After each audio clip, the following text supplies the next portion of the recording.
Hello दर्शक बंधु अन्य एक सुंदर शिक्षण कहानी वीडियो को आपको स्वागत करुच्ची।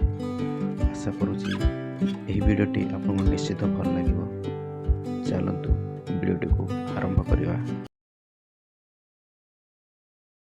जड़े कृषक बाउंश गचर मंजी को लगाई ता मूले सबुदिन पानी देउतला, किंतु वर्ष वर्ष धरी से मंजीर किछि भी हेला नाही, ना कौनसी फल ना कौनसी पत्र, केवल तो खाली नीरवता।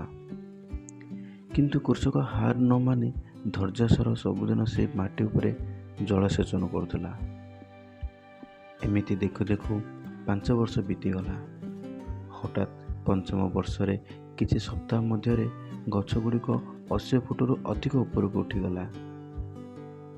कहीं जो समय कृषक माटी पानी देउथला से समय बाउंश मूल एक शक्तिशाली प्रणाली भाव एवं निज द्रुत भाव बढ़िया प्रस्तुत करुला। तेणु गछ गुड़िक हठात बढ़ा लगिला। कहानी शीर्ष कथा हूँ कि जे सफलता पाइबापी धैर्य नितांत आवश्यक। धैर्य और नीरवतार सह एकाग्रत भाव कार्य कले सफलता निश्चय मिलता है।